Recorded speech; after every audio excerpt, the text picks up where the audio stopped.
leaders in the world of experiences and events, and we talk about interesting things that help us all do a better job with the experiences that we make. And today is no different. I am here with Victoria Mady, and she is an event psychologist. And I'm just going to pause right there. Think about that term, event psychologist. She is the one that MPI, Meeting Professionals International, has certified to teach all about event psychology. She goes and speaks about it. She consults with events and companies. She is known as, I think, the one and only event psychologist. So, Victoria, welcome to the show. Thank you so much, Phil, for inviting me and for such a nice introduction. Absolutely. So I want to know, and everybody wants to know the story. I mean, first of all, it sounds like you invented that term. So, but tell us how you got to that. Well, I may not be the one who invented it, but at the time when I started doing event psychology, I was contemplating about, what kind of term would be the most appropriate for what I do.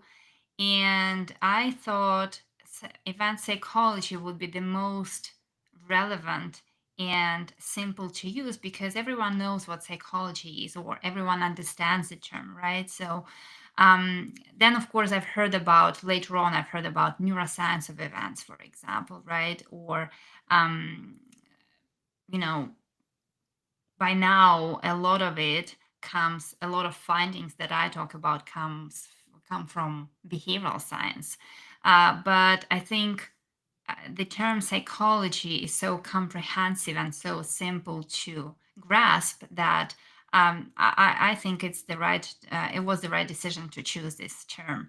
And to describe what I do and how I started, it was actually not, it wasn't something that I immediately thought of. When I started my consultancy, I wanted to share my experience as the event planner, as the event coordinator. And I wanted to work with event planners to help them with event strategy, with event programming, and things like that. But then, because all these years, starting from my first university, I've been interested in psychology, I kind of uh, kept myself up to date with all the developments in that field. I at some point realized that there is such a great connection between these two areas, between these two passions of mine, events and psychology, because I always say we do events for people, by people. So we are in the business of, uh, we are in people's business, Yes. right? So we have to understand how people work. And so, how our brains are wired. And I realized that actually we don't have a lot of information on that. We don't have a lot of conversations on this topic. And I started digging into that area more. I started, researching. I started analyzing existing studies. I started reading and talking to people from those fields: behavioral science, psychology, neuroscience. And I also had my own education in psychology. So I'm not, I had my first university degree is the linguistics degree. But I wrote my thesis in cognitive linguistics, meaning that I combined psychology as because it was part of my studies with linguistics. And then, like I said, because I kept myself up to date, by the time I started doing, events, I still had some sort of resources and some sort of materials available to me. So I started using those. And by the time I started consulting, I realized this gap that exists in the events industry. So I thought it would be the right time and the right moment for me to to approach this from the psychological perspective. So that's how it started. Yeah, that's fascinating and it makes tons of sense. I'm curious, you could think about psychology in several ways. You could say, how are we as event planners? What's the psychology that needs to be factored in there? The way we think, the way we act, the way the experience happens. But I think you're probably focused on the attendees. Would that be fair? Well, being an event planner in the past, I actually focus on the event organizer's perspective first, Okay. but also um, I always say that the event is a two-way street. Mhm. It shouldn't be just the organizer's responsibility. So in the very beginning, actually, when I started my consultancy, I wanted to focus on the attendees' journey as well, meaning from their perspective, from the attendees' perspective, and I wanted to see what kind of things I can help with for attendees to max to get the max out of attending, right? And so when it comes to event psychology approach, I try to actually combine those two views and see what the organizers can do and what the attendees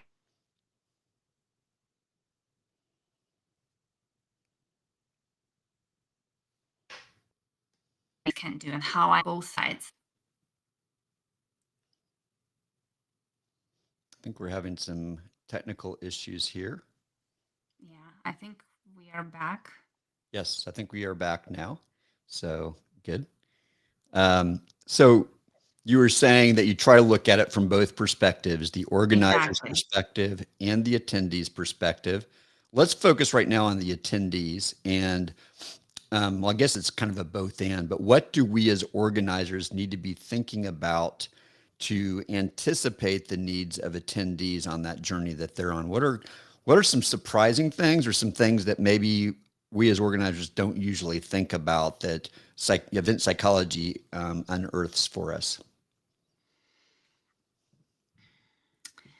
I think the best way to look at it is to ask, would I attend my own event? Hmm. Okay. You know, it's kind of a simple question, but then imagining yourself, we always say, like, put yourself into attendee's shoes. But I would reframe it a little bit to say, imagine yourself being an attendee for your own event, at your own event, right? And then think about things that um, make you feel better about that experience. Some of the things that are so so, right, and can be improved.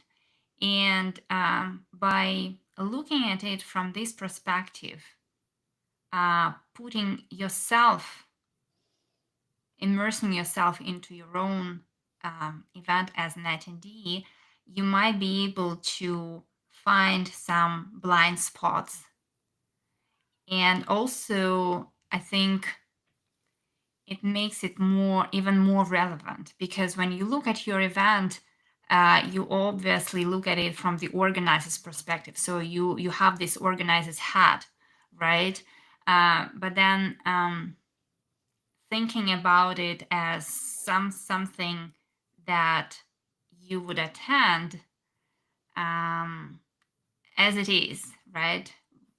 Makes it a little bit a different sort of perspective, a little bit different way to look at your own event design and your own event marketing.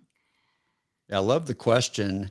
I think, the longer you've been doing an event, perhaps the harder it is to put yourself Mhm. in that perspective. So I've noticed a couple things that can help with that. I don't know if you can add to this, but one is to be a secret shopper at somebody else's event so that you notice things that they are doing good and bad. And then you can reflect that back on your event. It's like, oh, Mhm. I didn't realize I'm putting that barricade in front of my attendees, or wow, we really do that well and they don't, or Mhm. whatever it might be.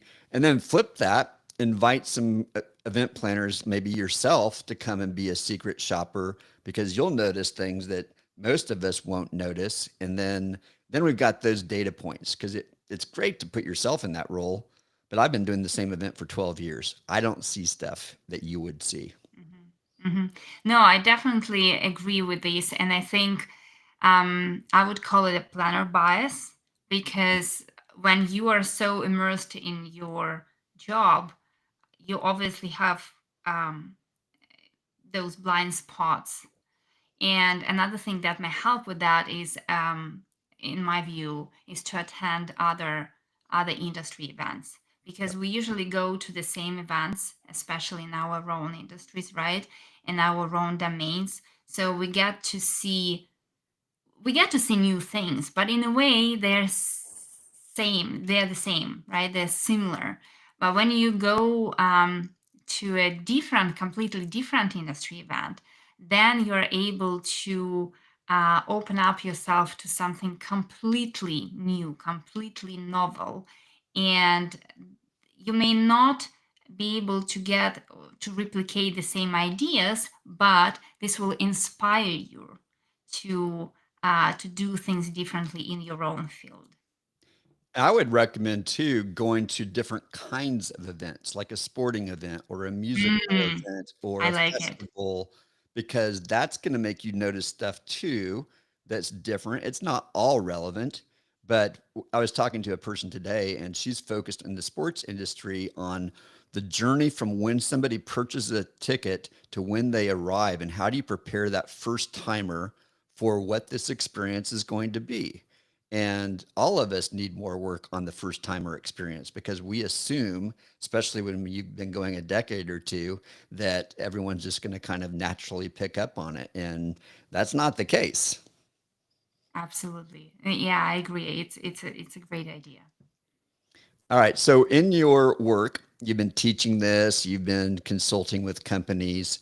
What are some sticking points that you notice that people have a hard time grasping, or maybe they understand it, but they have a hard time doing it?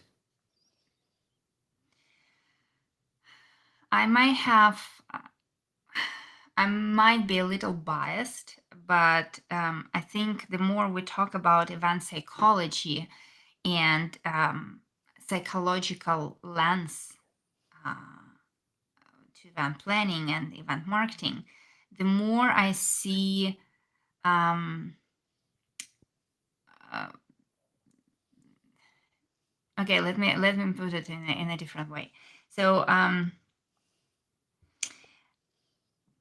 what I see as a problem at the moment, because this topic is getting more and more popular, is how people fall for different neuromyths. You know, Oh, because yeah, some sort of misunderstanding or misconceptions appear. And if you are not in this field, if you are not digging deep into psychology, neuroscience, and behavioral science, it's really easy to fall for shiny, headlines like, "Oh, we've got attention span of a goldfish." right. Or shorter than goldfish, something like that. And or we have reptilian brain.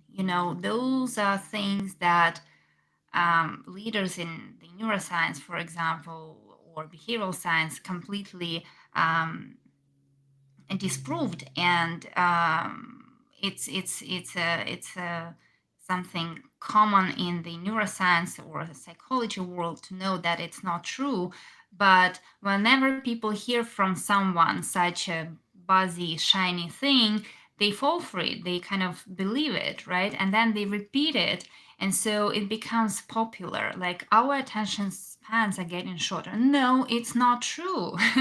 And so, what the challenge that I see here is that when people fall for incorrect information coming you know, from science, as they think, Mhm. right? Um, they eventually go in the wrong way, in the wrong direction, and that hurts their results. So they come back disappointed that science didn't help them, or it was not as effective as they hoped. So I see this as a challenge because actually, if you follow, if you, first of all, if you are systemic, if you are intentional about applying this approach, and second of all, if you follow the right expert advice, then you're completely fine. Your results are going to be much better at the end. But when you are listening to some wrong advices, or you are falling for those myths, right, scientific myths, then of course you will get um, the wrong solutions, the wrong results. So that's the challenge that I see as the approach is getting more popular. Yeah, because there have been, I don't know how many books written in the last decade on neuroscience, and I don't know if any of them specifically address the events world, but I see lots of event planners referencing brain rules or whatever book it might be that's out there. Um, would you be able to provide any other myths that we need to debunk? Well, those two that I mentioned that I hear about very often, like reptilian brain and attention span myth, and also right left uh, brain myth as well, that people have some of those people are creative with because their left brain are more developed or something like that. I don't really dig into those myths a lot, but um, one more that stands out is that we have different learning styles. That's the one that I usually cite as an example. It's not true. That's not true. It was disproved. We don't have specific learning styles like visual or kinesthetic or audio style. Uh, it's just not true.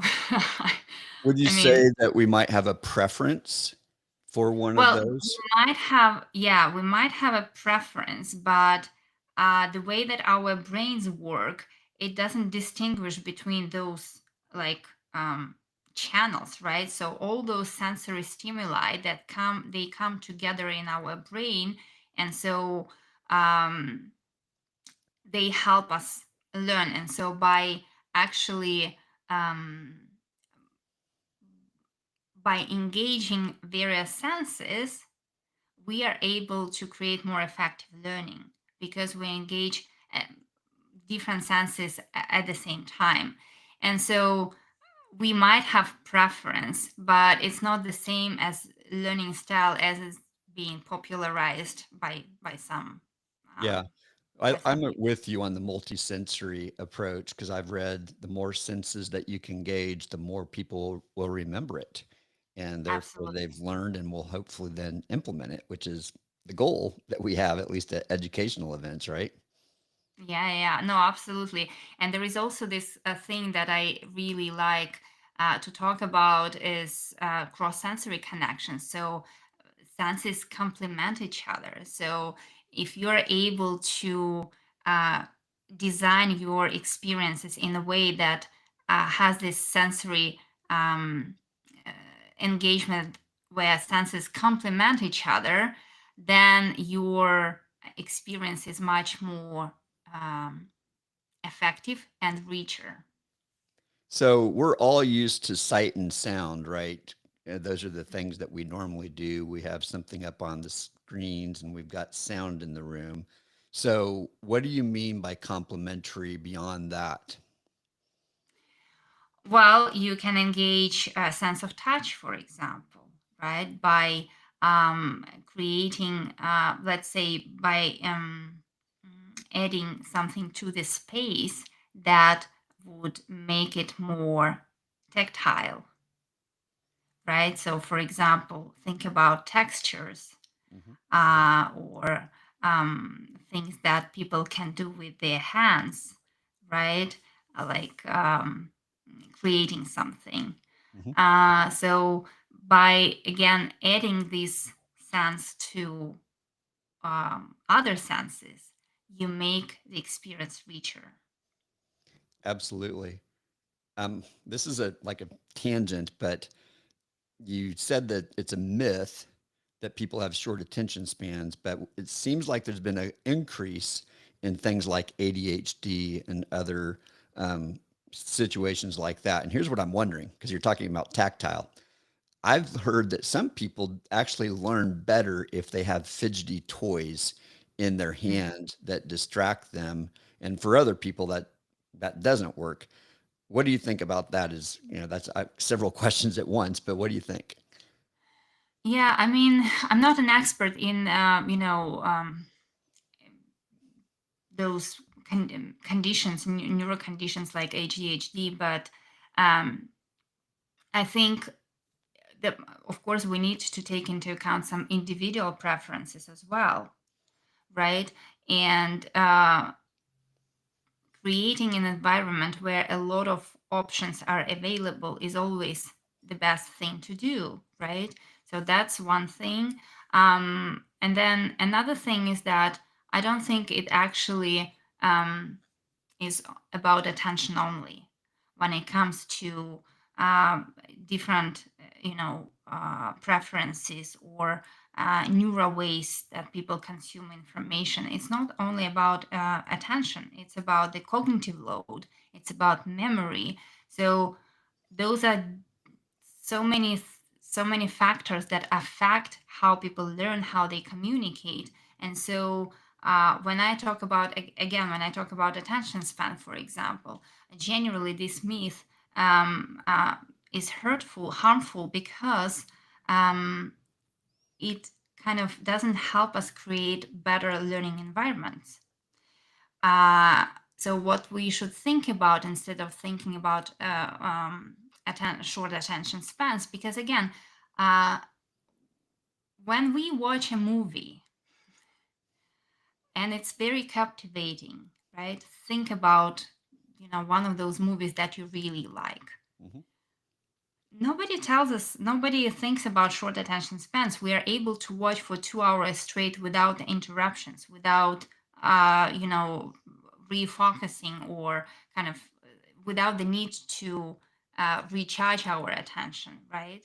So there are different types of attention. There are different contexts in which we think about attention. And so, if we are focusing, or if we believe that the short attention span is our problem, we are not actually solving the actual problem. And the actual problem is cognitive load. If you know how to manage cognitive load, then there is no such issue as short attention span. Explain to us what you mean by cognitive load. Well, cognitive load is the amount of information that we are able to process at within some certain period of time. Okay. Right? So our brain has, let's say, a certain bandwidth, right? And so if we are overwhelmed, our senses are overwhelmed, right? Then we are not able to consume and process the information that is given to us. So that creates this overload that we are all familiar with, and that hurts our learning and our satisfaction with experience eventually. So is this the proverbial fire hose where someone just gives you a lot of information and hopes that you're going to take it home because they gave you so much? Is that Yeah, kind of what you're talking about? yeah, exactly, exactly. And then it doesn't matter if your personal attention span is short or not, right? If we are talking those terms. So if you're overwhelmed, you're not able to to consume and to store this information, to preserve it, right? And then again, by focusing on attention only, or believing that attention is very short, we are not solving the problem. We are kind of going in the wrong direction with this one. But when we are learning how to manage cognitive load, then we are actually able to help people digest information in a correct way.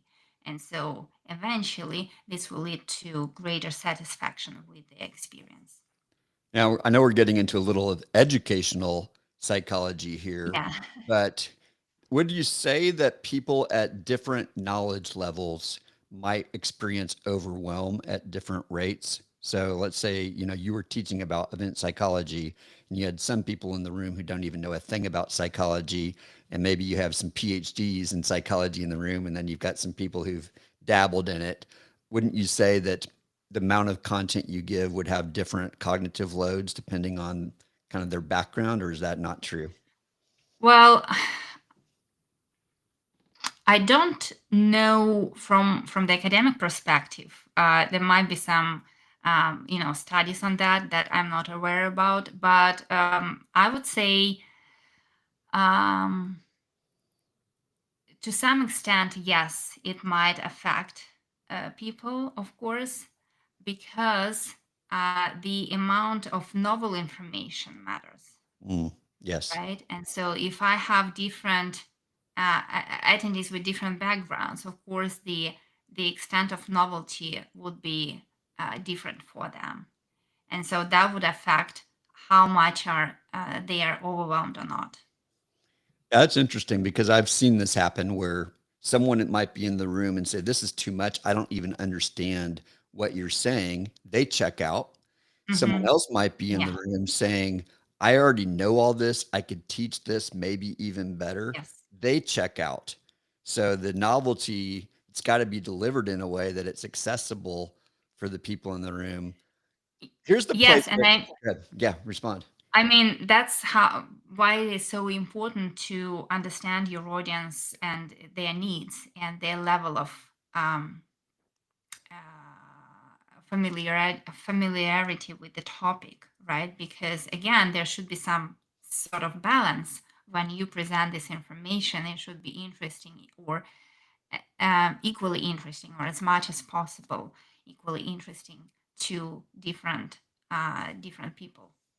Which I think that's where, as organizers, we have to set speakers up for success by giving that information, trying as well as we can to understand who's in the room so that they can right size the information and make it intriguing. Here's something that I've told people, and you can tell me if this is a myth, but as it relates to this whole principle, it's not as much about attention span, but you're referencing movies. And I think the reason movies can keep us engaged is because they know how to tell a story. They know how to create intrigue. They know how to create tension. There's movement. There's different angles. Like even Alfred Hitchcock, who could do a movie in one room, made it interesting because of all the different angles that he had going on. And it's a little slow for us today, but it's still powerful. So I've told speakers, look, if you are a fast talker and you're going to deliver a whole bunch of information quickly, then throw a story in there so I have a chance to process what you just said. Change the pace, because people need time to take in what you're saying. And if you're a slow speaker, that's not as much of an issue, but still, if it's a complex thing, you may need to talk about it in a couple of different ways. But would you agree with that? That we need to tell stories. We need to Absolutely. create pacing, not necessarily, be concerned about did they lose attention as much as that. Yeah. No, absolutely. Stories are the best way to captivate attention and to um, immerse people into experience. And stories are we know that stories captivate us from the dawn of the humankind, right? So it's kind of something that's been with us all this way up to now. And so I think um, if if a speaker is able to use a story and also kind of go from low to high in their story, that's the best way to manage audience's attention and to make it more memorable for people. Yeah, I want to go back to cognitive load because this is something I've seen speakers do that I think is a mistake. And we've been doing PowerPoints forever. But when you put so much text on the screen, that you're not even sure you can read it. And then you read it.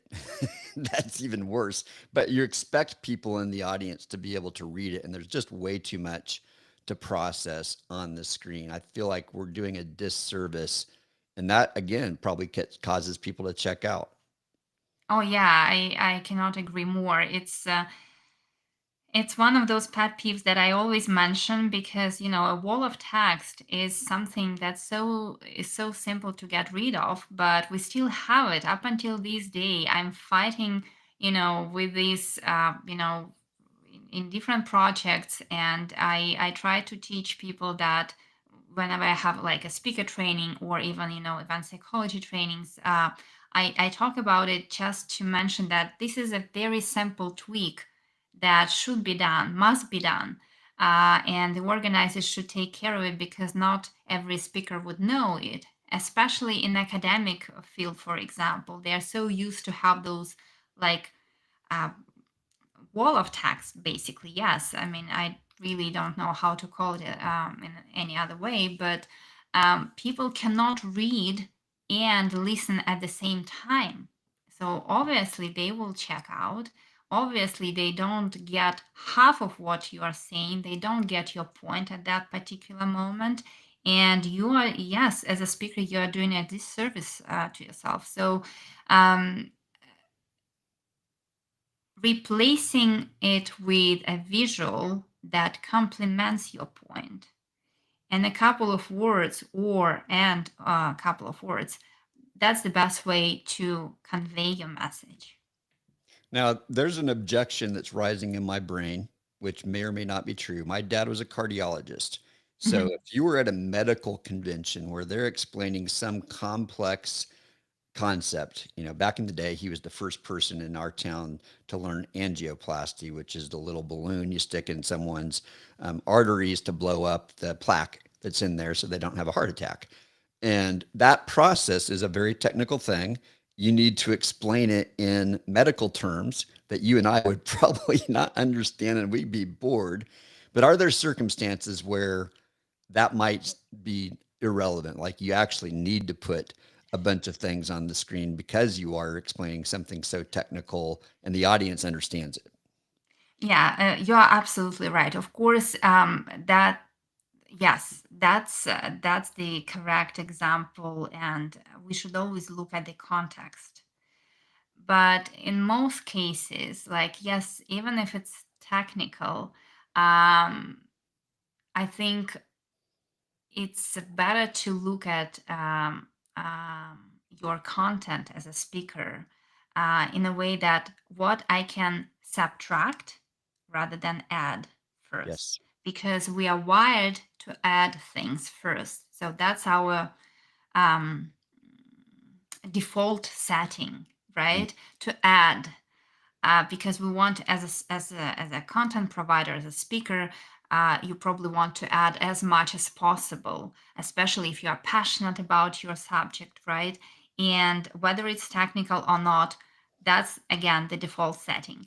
But and it's actually more difficult to subtract than to add to your content. But then think about the way how you can explain your point with minimum tools, with Mm. minimum uh, uh, words. Yeah. Is something that will help your audience uh, get to the point better and easier, maybe.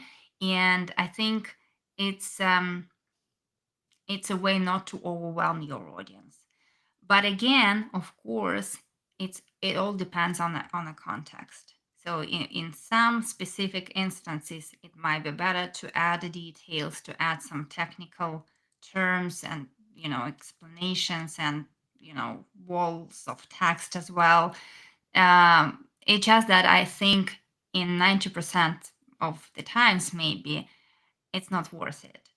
So, yes, of course, look at the context, but if you feel like um, it's it's not something that your audience will benefit from, subtract. Yeah, I think you're right. Less is more is a great principle. And I'm thinking even that doctor example, doctors have to be able to translate complex things to their patients. And when they do that, they usually have, if they're good, they have a simple way of explaining it. And that may even be the place to start if there's a new thing. Like, I'm putting a balloon in your heart to blow up this junk that's in there so the blood will flow. Like, that's a really simple way of explaining it. But then if you're telling a doctor, here's how to do it, now we need to get into very specifics. You're going to cut, someone's wherever they put the catheter in, but you're going to start using all the technical terms so they understand what the risks are. And so I think even that's a great way to go from simple to complex. Yeah. And, we all learn better that way. I think I agree with you. Like, if you started with the complex and then try to go simple, that would be more confusing. So, Yeah. And then also, from the organizer's perspective, because I think, um, the event usually has different ways of conveying information, different formats, different kind of types of sessions, right? So if you're the organizer, try to think of maybe if it's a general session, for example, let's say it's still technical topic, right? Then prep your speakers so that they go simple, but mm, then create other types of sessions where those who want to geek out on technical things and dig deeper, they are able to do so within a smaller um, uh, size of the audience. yeah, that's really a smart thing because then even you can ask questions. So to make sure you understand it, maybe you're even getting to try it depending Mhm. on what it is that you're teaching, which is back to your tactile. We've only got a few minutes left. I would love you to give us a couple things that you always make sure to emphasize when you're doing these trainings, whether it's MPI or in a consulting environment. Couple things that you always emphasize about event psychology that we haven't talked about yet. Um, I always say go small because with the psychological approach, we are talking about behavior. And even though we have those sort of even rules, right? Even some sort of concepts that they have been proved and tested and sort of behavioral patterns, right? That we are able to distinguish and kind of talk about. Um, there is always context. There is always something unique about individual behavior that you should take into account. So trying things out in small sort of on a small scale is the best way to do it. Especially if, let's say, your team is not up to date with the event psychology approach, and you are. Uh, you want to introduce it gradually so that you can get people on board. So try things out step by step, go small, and experiment a lot. That's the way to see how things work for your specific context, for your specific event. Um, that's one thing. What else? I Let me already ask said a what else. clarifying question on that one. So, when you say start small and experiment, you mean identify a couple little things that you're going to tweak in your program and then watch and see, like study the data. What difference did it make? Is that what you're saying? Yes, exactly. I mean that you don't need to change the whole design at once, right?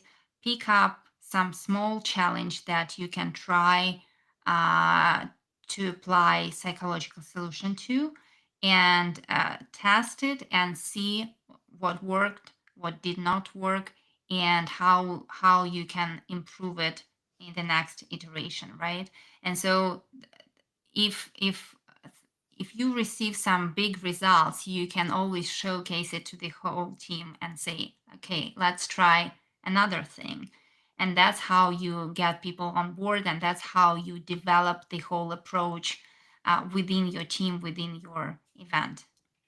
So, I assume behind that decision, the team has looked at some of the common problems they know they have, and they've identified something that they know is probably a big problem.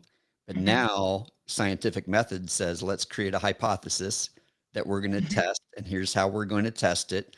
And then you look at the results. So I'll bet most of us don't do that. Most of us throw a bunch of spaghetti against the wall and hope that it worked. Yeah. Yeah, exactly, exactly. And another thing that I kind of touched upon it, but I would um, highlight it again. Always try to follow the trusted sources when it comes to to scientific, science-based solutions.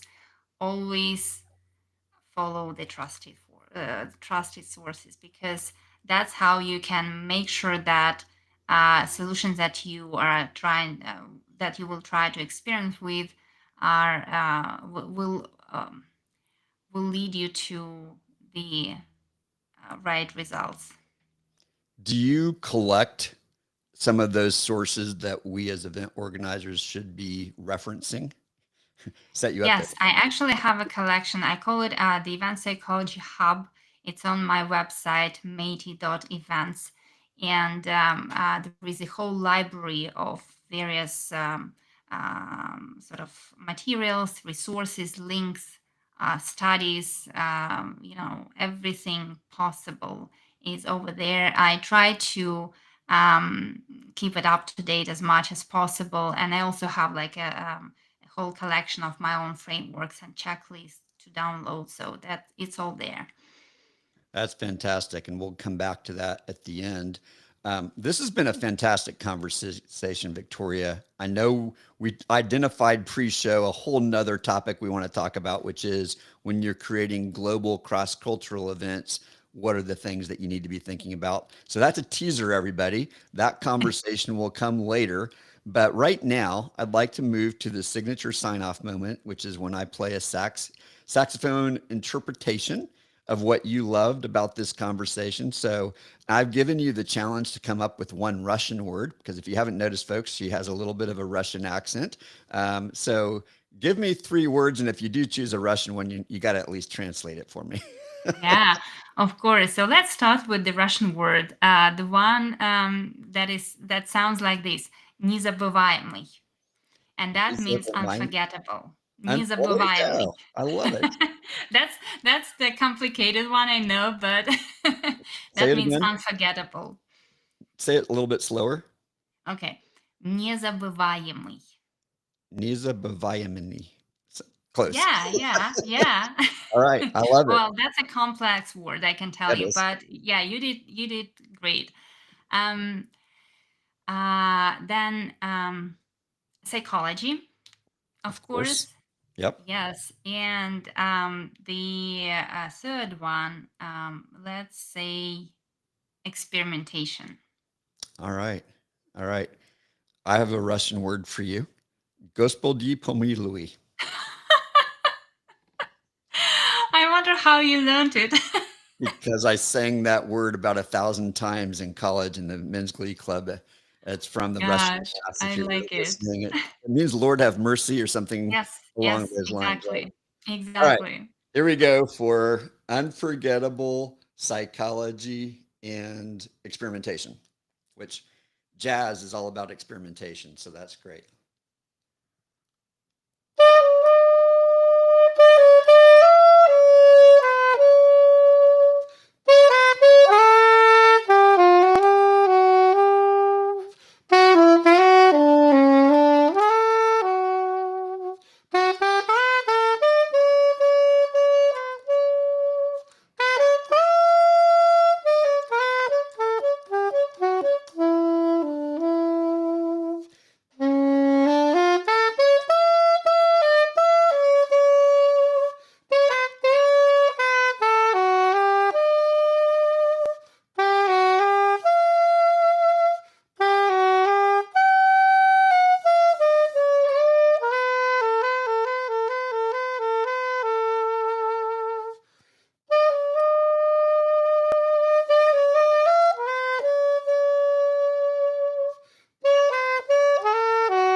Love it.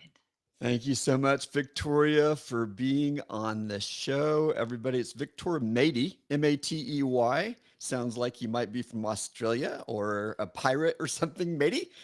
But tell everybody again where they can find out more about you and follow you on social or wherever you want to send them. Yes, please connect on LinkedIn. I'm Victoria Matey there. And for all the resources and to, get in touch, you can find all the information on my website, which is matey.events. Very easy to remember. Thank you again for being on the show. This has been a great conversation and hopefully very insightful for those of you who have been listening, who stuck around all the way till the end because we saved the best till the last. All right. Thank you, Victoria. Thank you. Thank you.